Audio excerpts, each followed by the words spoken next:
الحمد لله نحمده ونستعينه ونستغفره ونؤمن به ونتوكل عليه ونعوذ بالله من شرور أنفسنا ومن سيئات أعمالنا من يهده الله فلا مضل له ومن يضلل فلا هادي له ونشهد أن لا إله إلا الله وحده لا شريك له ونشهد أن سيدنا ومولانا محمدا عبده ورسوله أما بعد قال تبارك وتعالى في القرآن المجيد فأعوذ بالله من الشيطان الرجيم بسم الله الرحمن الرحيم ألف لام ميم ذلك الكتاب لا ريب فيه هدى للمتقين الذين يؤمنون بالغيب ويقيمون الصلاة ومما رزقناهم ينفقون صدق الله العظيم.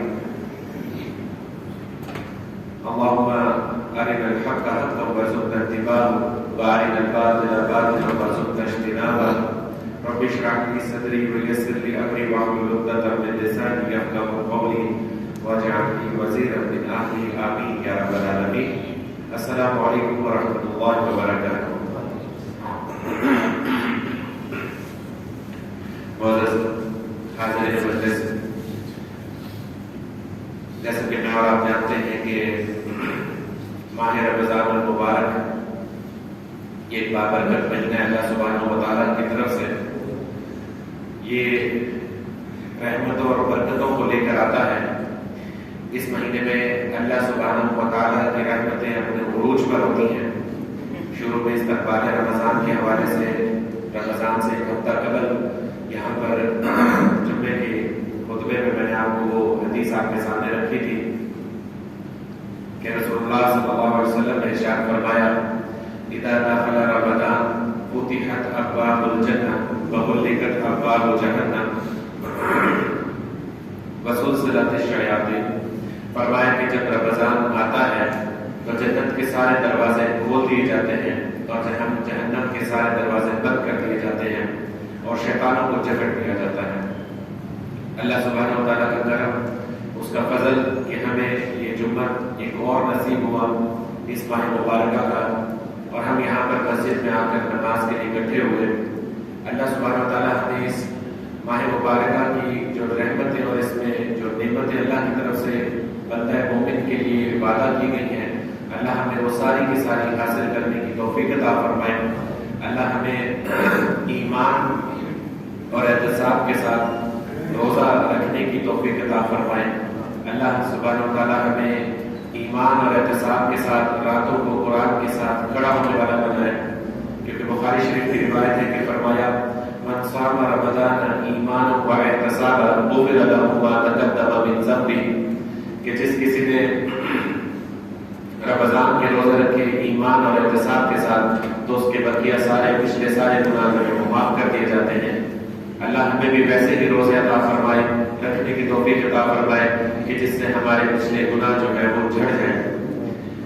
آئیے آج میں نے آپ کے سامنے سورۃ البقرہ جو کہ قرآن مجید کی دوسری سورت ہے، پہلی سورت سورہ فاتحہ ہے، دوسری سورہ بقرہ ہے. سورۃ البقرہ کی ابتدائی آیات میں نے آپ کے سامنے تلاوت کی.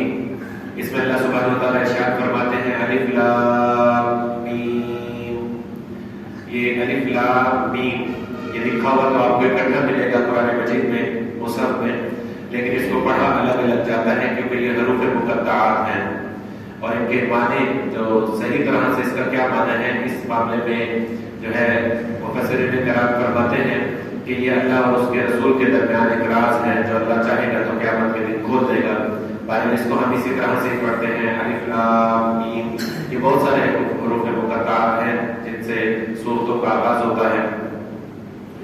آگے فرمایا ذالک الکتاب لا ریب فیہ، فرمایا یہ ہے وہ کتاب کہ جس میں کوئی شک نہیں. ذالک الکتاب لا ریب فیہ، یہ اللہ سبحانہ و تعالیٰ کی طرف سے نازل کردہ وہ کلام ہے، یہ اللہ کی وحی ہے، یہ قرآن مجید ہے. لا ریب فیہ، اس میں کوئی شک نہیں، یہ بالکل واضح کتاب ہے. ہدی للمتقین، اس میں ہدایت ہے متقین کے لیے. ہدی للمتقین، اس میں ہدایت ہے، اس کتاب سے ہدایت اخذ کریں گے وہ لوگ جو کہ تقوی والے ہوں گے. ہدی للمتقین، اس سے وہ لوگ ہدایت اخذ کریں گے، اس سے وہ لوگ ہدایت لیں گے جو پرہیزگاری اختیار کرنے والے ہوں گے۔ ہدی للمتقین، اس سے وہ لوگ ہدایت اخذ کریں گے اس کتاب سے جو کہ اللہ کی نافرمانی سے بچنے والے ہوں گے۔ یہ سارے معنی تقوی کے ہمیں معلوم ہیں کہ تقوی اس کا معنی پرہیزگاری بھی ہے۔ تقوی کا ایک معنی عرف عام میں ہم تقوی ہی لیتے ہیں، جیسے ہم کہتے ہیں بڑا متقی انسان ہے۔ متقی انسان کون ہوتا ہے؟ تقوی کا ایک معنی یہی ہوتا ہے کہ اللہ کی نافرمانی سے بچنا جو ہے، اس کو بھی تقوی کہتے ہیں۔ تو فرمایا کہ وہ کتاب ہے جس میں کوئی شک نہیں، ذالک الکتاب لا ریب فیہ، اس میں کوئی شک نہیں، یہ قرآن ہے۔ اور ہدی للمتقین، اس میں ہدایت ہے ان لوگوں کے لیے جو اللہ کی نافرمانی سے بچتے ہیں، جو تقوی کے روش اختیار کرتے ہیں، جو اللہ سے ڈرتے ہیں۔ کیا فرمایا؟ الذین یؤمنون بالغیب۔ اب آگے وہ جو تقوی والے لوگ ہیں کون ہیں جو اس سے ہدایت اخذ کریں گے، ان کی آگے کچھ صفات آ رہی ہیں۔ وہ کون لوگ ہیں؟ سب سے پہلے بتایا کہ الذین یؤمنون بالغیب، وہ جو کہ غیب پر ایمان لائیں گے، وہ جو کہ غیب پر ایمان لائیں گے۔ اللہ کون ہے؟ اللہ پوری دنیا کا، کل کائنات کا، ہر چیز کا مالک ہے، وہ الہ ہے۔ وعلی کل شیء قدیر ہے، وعلی کل شیء علیم ہے، وہ ہر چیز کا مالک ہے، کل کی کل بادشاہی اسی کے لیے ہے۔ الحمدللہ رب العالمین ہم نماز میں پڑھتے ہیں سورہ فاتحہ میں، کل کا کل شکر، کل کی کل حمد، کل کی کل ثنا، کل کی کل تعریف وہ اللہ سبحانہ و تعالیٰ کے لیے ہے۔ تو وہ کون ہے؟ جو کہ الذین یؤمنون بالغیب، اللہ وہ ہے جو کہ انسانوں کے لیے، بہرحال انسانوں اور اللہ کے درمیان، الہ کے درمیان ایک پردہ ہے غیب کا۔ اللہ کو کس نے دیکھا؟ اللہ کو ابھی ہماری ان آنکھوں کو اس دنیا میں اتنی طاقت نہیں ہے کہ ہم ان آنکھوں سے جو ہے اس کا کما ہوا جیسا وہ ہے اس کا دیدار کر پائیں۔ البتہ یہ بات سن کر دل کو بڑی تسلی ہوتی ہے کہ آپ صلی اللہ علیہ وآلہ وسلم نے ارشاد فرمایا کہ دیکھو جب جنتی جنت میں داخل ہو جائیں گے سب کے سب، تو اس کے بعد اللہ سبحانہ وتعالیٰ کی وہ نعمتوں کو وہاں پر اس سے محسوس ہو رہے ہوں گے۔ وہاں پر جو ہے وہ ان کے لیے تخت ہوں گے جس کے اوپر جو ہے وہ مخمل کے جو ہے وہاں پر کپڑے بچھے ہوں گے، ان کے اپنے لباس ہوں گے، ان کو جو ہے وہاں پر مشروبات پلائے جا رہے ہوں گے، کھانے کھلائے جا رہے ہوں گے، وہاں پر سمارات ہوں گے، وہاں سے شیشے سے بنے ہوئے محل ہوں گے، اس جنت کے اندر سونے اور چاندی سے بنے ہوئے محل ہوں گے، وہ ساری نعمتیں ہوں گی۔ تو رسول اللہ صلی اللہ علیہ وسلم نے فرمایا کہ اللہ سبحانہ وتعالیٰ انہیں جنت میں سب سے بڑی نعمت جو ہے وہ عطا کرے گا۔ وہ کیا ہے کہ اللہ سبحانہ وتعالیٰ اپنا دیدار عطا فرمائے گا اپنے بندوں کو، کہ میرے بندوں آؤ میں تمہیں دکھاتا ہوں کہ تمہارا الہ کیسا ہے، جس کو تم نے بغیر دیکھے جس پر تم ایمان لائے۔ الذین یؤمنون بالغیب، وہ لوگ اس قرآن سے ہدایت پا جائیں گے جو کہ ایمان رکھتے ہیں، اس پر یؤمنون ایمان رکھتے ہیں غیب پر۔ اب یہ جو ایمان ہے اس کے بارے میں بھی ہم جانتے ہیں، پہلے بھی یہاں گفتگو کر چکا۔ ایمانیات کے جو ابواب ہیں وہ ایمانیات کے جو 5 چیپٹرز ہیں اور موٹے موٹے جو 3 ابواب ہیں ایمانیات ثلاثہ جس کو کہتے ہیں۔ سب سے پہلے ایمان باللہ، پھر ایمان بالرسول، پھر ایمان بالآخرت۔ اور ایمان باللہ کیا ہے؟ اللہ سبحانہ و تعالیٰ پر ایمان لانا۔ کیا ایمان لانا؟ یقین رکھنا کہ وہ کل کائنات کا بادشاہ ہے، وہ کل کائنات کا مالک ہے، وہی بگڑی بنانے والا ہے، وہی مشکل کشا ہے، وہی حاجت روا ہے۔ کیسے حاجت روا ہے؟ کہ اللہ کے رسول صلی اللہ علیہ وآلہ وسلم نے فرمایا کہ تم نے کبھی بھی کوئی چیز مانگنی ہو تو اپنے رب سے دعا کیا کرو، اپنے رب سے مانگا کرو۔ یہاں تک فرمایا حدیث مبارکہ میں الفاظ آتے ہیں کہ اگر تمہیں جوتی کا تسمہ بھی چاہیے ہو تو وہ بھی تم اللہ سے مانگا کرو۔ ہاں دنیا میں یہاں پہ اسباب کریٹ کر دیے گئے ہیں، یہاں پر بہت ساری چیزیں انسانوں کے ساتھ جوڑ دی گئی ہیں۔ آجر اور اجیر کا معاملہ ہے، یہاں پہ ایک مالک ہے اور ایک اس کا سرونٹ ہے، یہاں پہ کوئی کاروباری حضرات ہیں، وہ کوئی پروڈکٹ بناتے ہیں، اس کو بیچتے ہیں تو وہ اس کے بدلے اپنا مال لیتے ہیں، اس کو سے پروفٹ لیتے ہیں۔ ایک شخص کہیں پر مزدوری کرتا ہے تو وہاں پر جا کر اپنی سروسز دیتا ہے اور اس کے بدلے وہ وہاں سے اپنا رزق جو ہے وہ وہاں سے اپنا مال لیتا ہے وہاں سے۔ لیکن اس کا یہ ہرگز مطلب نہیں کہ یہ رازق جو ہے کوئی اس معنی میں الرازق جو ہے وہ کوئی دنیا میں کوئی اور ہو گیا۔ رزق دینے والی ذات جو ہے وہ اللہ سبحانہ و تعالیٰ کی ہے۔ تو وہ جو کہ ایمان لائیں گے غیب پر، اللہ پر ایمان، پھر کیا ہے؟ ایمان بالرسول، رسولوں پر ایمان۔ اس کے بعد دیکھیں نا کہ ہمارا ایمان کیا ہے. ہمارا جو ایمان ہے وہ ہمارا عقائد جو ہے وہ ہمارے قلب میں مضمر ہے. جب آپ کہتے ہیں اشہد ان لا الہ الا اللہ وحدہ لا شریک لہ واشہد ان محمدا عبدہ ورسولہ، کہ میں گواہی دیتا ہوں کہ اللہ کے سوا کوئی الہ نہیں، وہ واحد لا شریک ہے، وہ یکتا ہے، وہ سب سے بڑا خدا ہے. اور وہ کیا ہے؟ دوسری گواہی کیا دیتا ہوں واشہد ان محمدا عبدہ ورسولہ. اور کیا کہ محمد عربی صلی اللہ علیہ وآلہ وسلم وہ اللہ کے بندے ہیں، وہ اللہ کے رسول ہیں، وہ خاتم النبیین ہیں، وہ اللہ کے آخری رسول ہیں، وہ رحمت للعالمین ہیں، وہ تمام جہان والوں کے لیے رحمت بن کے ہیں، وہ بشیر اور نذیر ہیں، وہ خوشخبری دینے والے ہیں، وہ انذار کرنے کے لیے نذیر ہیں، وہ جہنم کی آگ سے ڈرانے کے لیے آئے ہیں. تو یہ ساری کی ساری صفات جو ہیں مطلب نبی کے ساتھ ہم جوڑتے ہیں. تو کیا ہے کہ ایمان اللہ پر اور رسولوں پر. رسولوں پر بھی ایمان کیسے کہ رسول اللہ صلی اللہ علیہ وسلم کے ہم امتی ہیں، اور جبکہ ہم جتنے رسولوں کا ذکر قرآن و سنت میں آیا ہے ان سب کو، قرآن و حدیث میں جتنے کا نام آیا ہے ان سب پر بھی ہم ایمان رکھتے ہیں کہ وہ اللہ کے بندے اور سب کے سب اللہ کے کیا ہیں؟ رسول ہیں. ایمان بالرسول کے ساتھ پھر دو ایمانیات جو ہے وہ اس کے ذیل میں جڑے ہوئے ہیں. وہ کون کون سے ہیں جی؟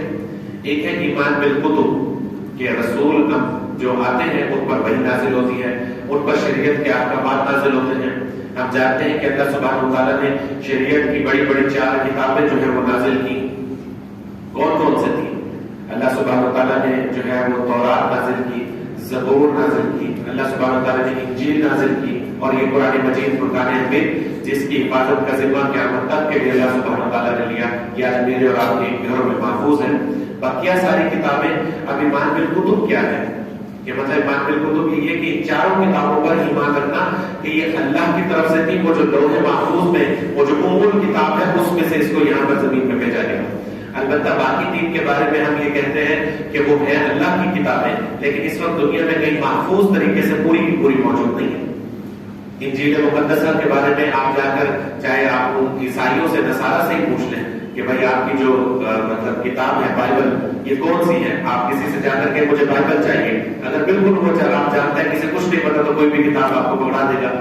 ورنہ اگر آپ تھوڑا سمجھ رکھتے ہیں تو وہ آپ سے پوچھے گا کون سی بائبل، سینٹ لوکا کی نو، سینٹ جان کی نو، مختلف بائبلیں ہیں ان کے پاس، ان کی چل رہی ہیں. جبکہ ہمارے پاس کیا ہے؟ ایک ہی قرآن ہے جو 1400 سال پہلے نازل ہوا تھا، وہ آج تک محفوظ ہے. تورات تو رسول اللہ صلی اللہ علیہ وسلم کے زمانے میں آئے سے 1400 سال پہلے وہی نام جو ہے وہ اس کے اندر رد و بدل کر دی گئی تھی، اس کے کچھ چیپٹرز ان کے پاس بقیہ تھے. اور زبور بھی رسول اللہ صلی اللہ علیہ وسلم کے زمانے میں بھی ناپید ہو چکی تھی. تو باقی وہ اللہ کی کتابیں ہیں، لیکن یہ قرآن کیا ہے؟ یہ محفوظ ترین کتاب ہے جو پوری نوع انسانی کے لیے نازل کی گئی، اور قیامت تک کے لیے اس کے اندر کس کے لیے ہدایت ہے؟ متقین کے لیے. ابھی ہم نے پڑھا مسلمانوں کے لیے ہدایت ہے. ہاں جی یہ بھی ٹھیک ہے، لیکن یوں کہنا کہ یہ کل نوع انسانی کی ہدایت کے لیے کافی ہے یہ کتاب قرآن مجید فرقان حمید. ایمان باللہ، ایمان بالرسول. ایمان بالرسول کے ساتھ 2 ایمانیات جڑے ہوئے ہیں. دوسرا کون سا ہے؟ ایمان بالکتب اور ایمان بالملائکہ. یہاں ظاہر بات ہے جو انبیاء آتے ہیں تو ان کے بارے میں ہمارا اس بات پر یقین ہے کہ انبیاء پر وحی نازل ہوتی ہے. انبیاء پر فرشتہ جو ہے وہ نازل ہوتا تھا، جبریل امین، وہ آتے تھے اور آ کر وہی نازل کرتے تھے. تو اسی کے ذریعے. اور تیسری چیز کیا ہے ایمانیات کے چیپٹر میں؟ وہ ہے ایمان بالآخرت، کہ آخرت پر ایمان لانا. آخرت کیا ہے؟ مالک یوم الدین. ہم ہر نماز میں پڑھتے ہیں سورہ فاتحہ. الرحمن الرحیم، جو رحمان ہے بڑا رحیم ہے. مالک یوم الدین، جو کہ مالک ہے حساب کتاب کے دن کا مالک ہے. مالک یوم الدین. وہ یوم الدین کیا ہے؟ وہ بدلے کا دن کیا ہے؟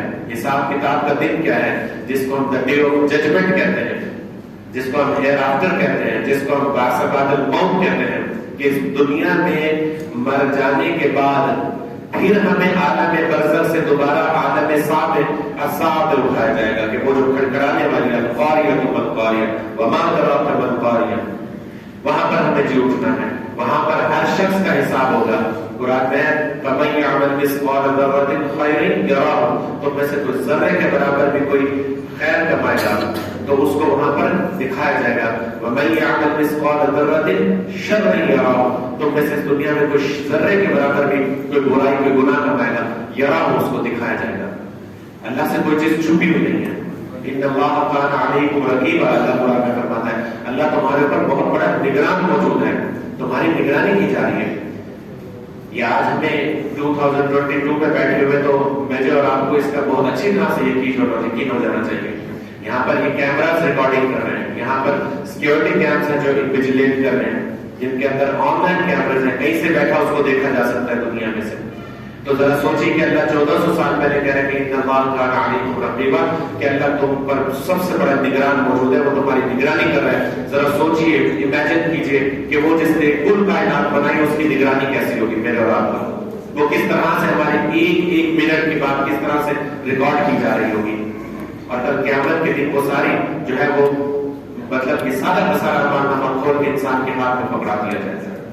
اقرا میں کتاب ہے، کیا کہا جائے گا پکڑ کے اپنی کتاب، اس کو پڑھ کے کیا ہے آج خود پڑھ اپنے لیے. یہ جو کچھ کیا تھا اس دنیا کے اندر وہ سارا کا سارا اس کتاب کے اندر جو ہے وہ لکھا ہوا ہے. پہلی شرط کیا ہے؟ الذین یؤمنون بالغیب، وہ لوگ جو کہ غیب پر ایمان لاتے ہیں. ویقیمون الصلاۃ، اور وہ بھی اس کتاب سے ہدایت نفس کر لیں گے جو کہ نماز قائم کرتے ہیں. نماز کیا ہے؟ نماز ہر بندہ مومن، عورت مومنہ، مرد ہو چاہے مسلمان، مرد اور عورت دونوں پر نماز فرض ہے. کس پر؟ ہر عاقل اور بالغ پر، مسلمان پر نماز فرض ہے. نماز فرض عین ہے. فرض عین کیا ہوتا ہے؟ کہ مطلب فرض عین وہ ہے کہ اس کا تارک، اس کو چھوڑنے والا وہ فسق و فجور کا مرتکب ہوتا ہے، مطلب وہ فاسق و فاجر ہوتا ہے، وہ گناہگار ہوتا ہے. اور اس کا انکار کرنے والا جو دین کے اندر جو چیزیں فرض عین ہیں ان کا انکار کرنے والا، ایک ہے اس کا ترک کرنے والا کہ اس کو چھوڑنے والا. کہ ایک شخص ہے وہ نماز نہیں پڑھتا، کبھی کوتاہی سے پوچھو کیوں نہیں پڑھتا، کہتا ہے بس کبھی کوتاہی، دعا سے کرو. کہتے ہیں نا ہمارے یہاں سے نماز کے لیے کہتے ہیں دعا سے کرو. اور صبح دکان پر جانا ہو تو ٹائم پہ تالا کھولتا ہے دکان کا، وہاں کیوں نہیں رکتے؟ کوئی کسی کو کبھی کسی کو کہتے ہوئے سنا ہے کہ بھائی دکان پہ نہیں جا رہا، وہ بڑی مجبوری بتائے گا اس وجہ سے نہیں جا رہا. پتہ یہ نہیں کہتا صرف دعا سے کرو کبھی آ کر دکان کھولے، نہیں دکان کھولے کیوں. ایک ہے وہ جو کہ نماز کا تارک ہے، جس نے اس کو ترک کیا ہوا ہے کہ مطلب اس نماز نہیں پڑھتا. اس سے پوچھے کیا مسئلہ ہے، وہ کہتا ہے کبھی بتائیے، تو بھائی ایک گناہ میں مبتلا شخص ہے. لیکن ایک شخص وہ ہے جو کہ فرض عین کا انکاری ہے. ایک شخص سے پوچھو کہ نماز کیا خیال ہے آپ کا، پڑھتے بھی نہیں، کیا خیال ہے، کہتا ہے کیڑی نماز، کوئی نماز کہنی ہوتی، انا للہ و انا الیہ راجعون. جو یہ کہے اب وہ دائرہ دین سے خارج ہے. جو دین کے اندر جو فرائض ہیں، جو فرض عین ہیں، اس کو جو مسلمان ہیں ان کا جو انکار کر دیں، اب وہ اس کو مسلمان کہانے کا حق نہیں. ہاں ایک شخص ہے جو کہ تھوڑا کمی کوتاہی کا شکار ہے، اس سے پوچھو کیا ہے، سر جھکا لیتا ہے، کہتا جی بس شروع کرے سو نماز، آپ پڑھیں گے تھوڑی دیر پڑھیں گے، آج پڑھیں گے کل پڑھیں گے، یہ اور بات ہے. نماز فرض ہے. آپ صلی اللہ علیہ وآلہ وسلم نے ارشاد فرمایا نماز میری آنکھوں کی ٹھنڈک ہے. نماز میرے اور آپ کے نبی کی آنکھوں کی ٹھنڈک ہے. اور آج ہماری نمازیں کہاں ہیں؟ مؤذن جو ہے وہ مسجد سے صدائیں بلند کرتا ہے دن میں 5 مرتبہ، حیا علی الصلاۃ، آؤ نماز کی طرف. اور حیا کا مطلب کیا؟ آؤ، دوڑو، بھاگو، جلدی آؤ، آؤ نماز کی طرف آؤ. اور اگلی آواز کیا لگاتا ہے؟ حیا علی الفلاح، آؤ کامیابی کی طرف آؤ. آج اس کامیابی کی صدا سن کے کسی کے دل میں یقین ہوتا ہے کہ یہ جو اللہ کی طرف مؤذن کون ہے؟ مؤذن کون کس کی طرف سے آواز لگا رہا ہے؟ کس نے سکھایا اس کو یہ الفاظ؟ رسول اللہ صلی اللہ علیہ وسلم نے سکھائے. رسول اللہ صلی اللہ علیہ وسلم کو کس نے سکھایا؟ اللہ نے فرمایا نبی کو اس طرح سے بلاؤ نماز کے لیے، کہا تم ان کو آؤ کامیابی کی طرف، آؤ فلاح کی طرف. مؤذن آواز لگا رہا ہے آؤ کامیابی کی طرف. کتنے لوگ ہیں اس کامیابی کو دل سے سمجھتے ہیں کہ واقعی یہ میری کامیابی ہے؟ اذان ہو گئی، مؤذن نے کہہ دیا، اللہ کا نمائندہ ہے، اس نے کہا کہ آؤ کامیابی کی طرف آؤ. کتنے لوگ اس کی طرف لپکتے ہیں؟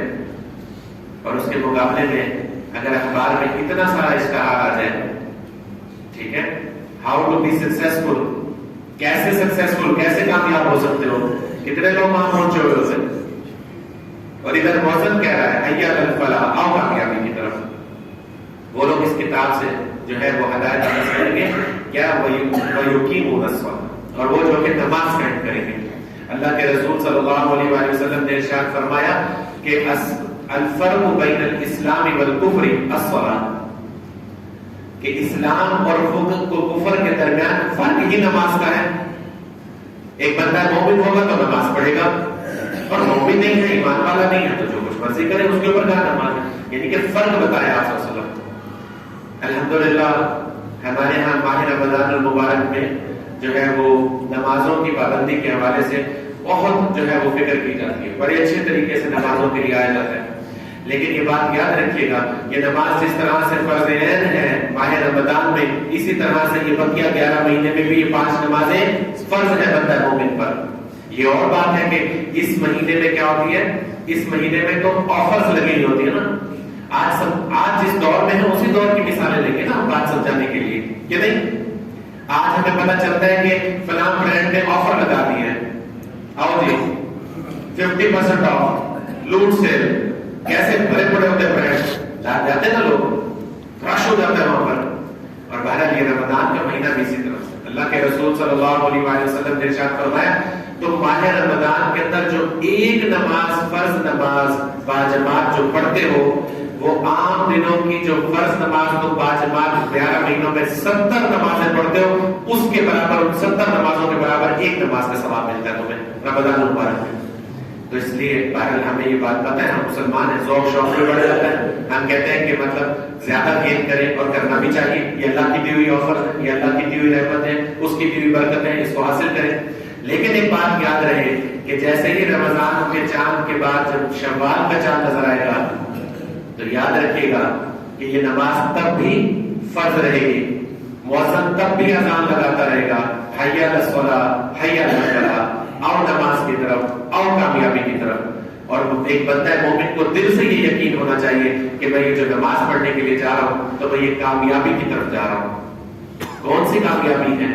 ہماری کامیابی کے معیار اس لیے ذرا آگے پیچھے ہو گئے، گڑبڑ ہو گئے کہ ہماری کامیابی ہم صرف سمجھتے ہیں اس دنیا کی کامیابی کو۔ ہمارا مسئلہ یہ ہے کہ 9 نقد نہ تیرا ہوگا، 9 نقد نہ تیرا ہوگا، بس 9 نقد آج تیرا ہوگا، وہ کس نے دی؟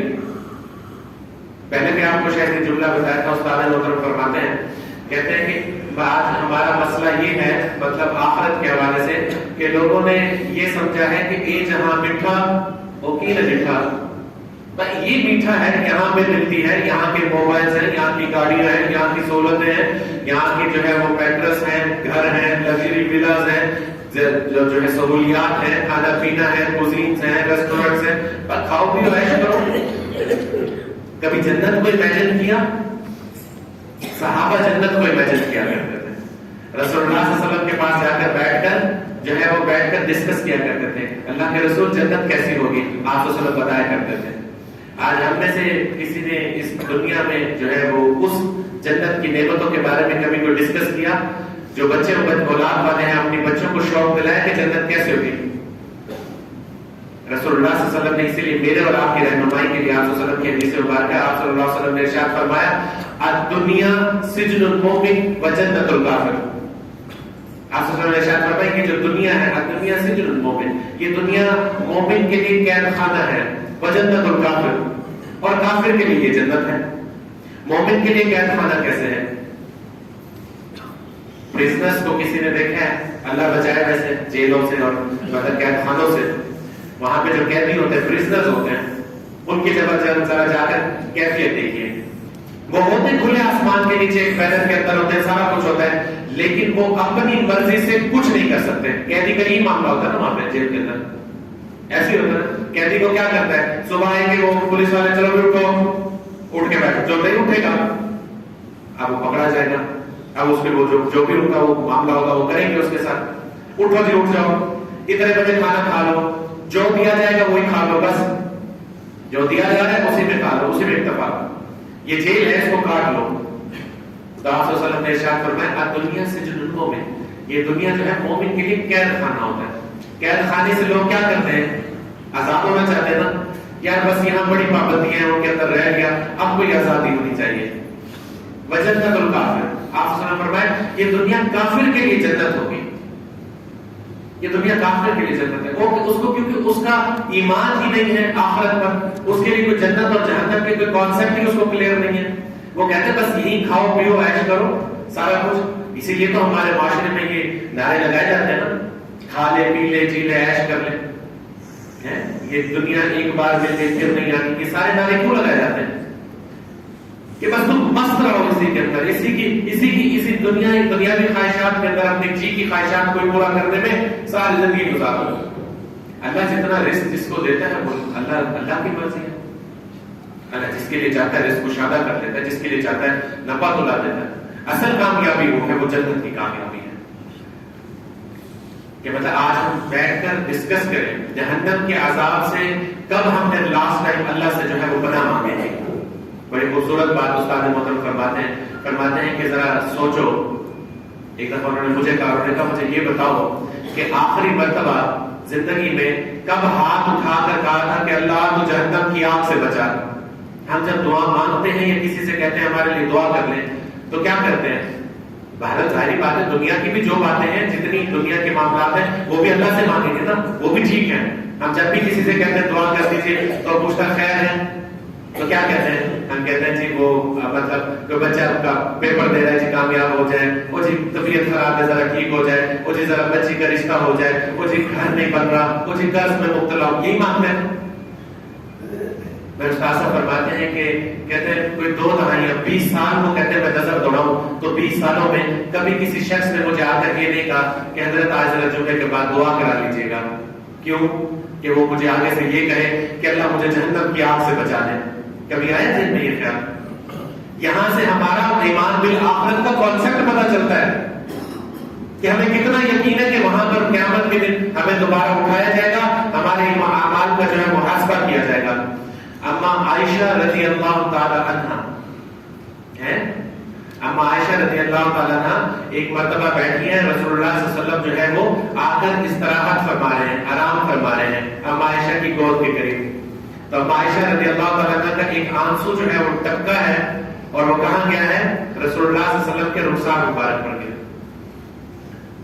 رسول اللہ صلی اللہ علیہ وسلم کی آنکھ کھلی اور فرمایا کہ ارشاد فرمایا عائشہ تجھے کس بات نے رلا دیا؟ اما عائشہ رو رہی تھی. کیوں رو رہی تھی؟ میں پہلے آپ کو وہ بات بتاتا ہوں کہ کیوں رو رہی تھی. پہلے وہ ذرا وہ سنیے کہ ان کے حالات کیا تھے. یہ وہ اما عائشہ ہے رضی اللہ تعالیٰ عنہ جو فرماتی ہے کہ میں رسول اللہ صلی اللہ علیہ وسلم کے نکاح میں تھی اور ہمارے گھر میں 2 چاند گزر جاتے، چولہا نہ جلتا. 2 کھجوریں صبح 2 شام کو، 1 کھجور شام کو، پانی بس گزارا ہے. جن کا حجرہ کیا ہے وہ مفسرین کرام تاریخ تک بتاتے ہیں کہ ان کا حجرہ 2 ہاتھ جو ہے وہ چوڑا تھا اور 1 ہاتھ جو ہے وہ اونچا تھا. گھر میں کھانے کو نہیں ہے. اور آج کی عورت ہوتی تو کس بات پر ہوتی؟ نواں سوٹ کیا نہیں، گھر میں راشن کیا نہیں، میرا سونا نہیں ہے، میری جوتیاں نہیں ہیں. اور ہم عائشہ سے پوچھتے ہیں رسول اللہ صلی اللہ علیہ وسلم، میری اور آپ کی ماں، فرماتے ہیں عائشہ تجھے کس بات نے رلا دیا؟ فرماتی ہیں اللہ کے رسول مجھے جہنم کے عذاب اور اس کی ہولناکیوں نے رلا دیا. جب میں اس کو سوچتی ہوں تو پریشان ہو جاتی ہوں. قرآن کے اوراق بھرے پڑے جہنم کی تباہ کاریوں سے. اس کے اندر زقوم کا درخت ہوگا، اس کے اندر پیپ ہوگی، اس کے اندر کھولتا ہوا پانی ہوگا. فرمایا جہنم کے اندر جب وہ جہنمی کہیں گے ہمیں کچھ پلاؤ تو ان کے اوپر کھولتا ہوا پانی پیپ کے ساتھ گندگی کا جو ہے زخموں کا دھون ملا کے ان کو پلایا جائے گا. اب عائشہ فرماتی ہیں اللہ کے رسول مجھے جہنم کی آگ نے رلا دیا. یہ وہ ہے میری اور آپ کی ماں. ان کو یہ فکر تھی. کیا آج مجھے اور آپ کو فکر ہے؟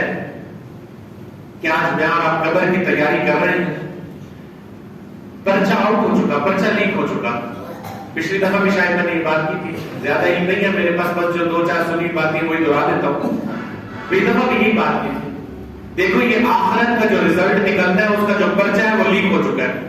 یہاں پر امتحان ہوتے ہیں نا تو اس سے پہلے اگر بورڈ کے پرچے لیک ہو جائے اور پتہ چل جائے تو کہتے ہیں امتحان ہی کینسل، نئے پرچے چلو.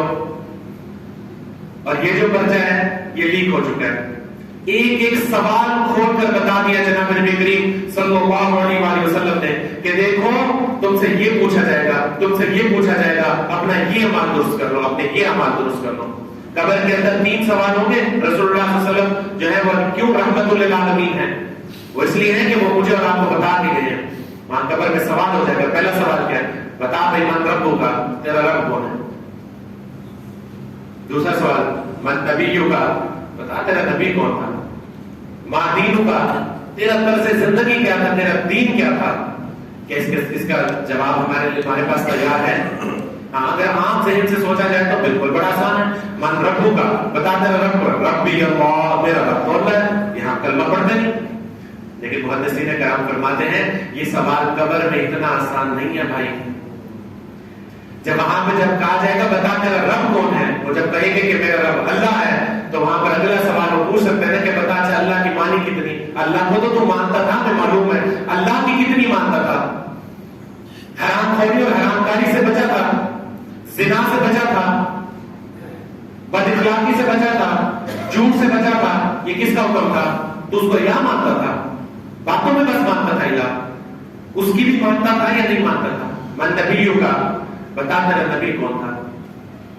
اگر کوئی کہہ دے کہ میرا نبی رسول اللہ صلی اللہ علیہ وسلم ہے, اور آپ کہہ سکتے ہیں تو بڑا آسان جواب ہے, کوئی اتنا مشکل سوال تھوڑی ہے.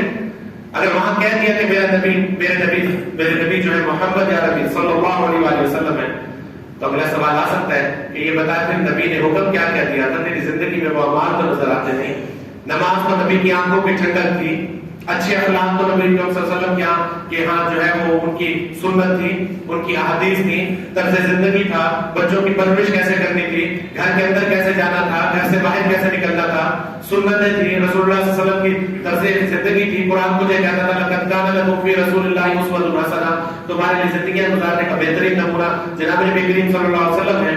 بتا کتنی مانتا تھا؟ ایک ہے کہ لپ سروس زبانی, اور ایک ہے کہ واقعی یقین کے ساتھ کسی چیز کو, کنوکشن کے ساتھ کسی چیز کو ماننا.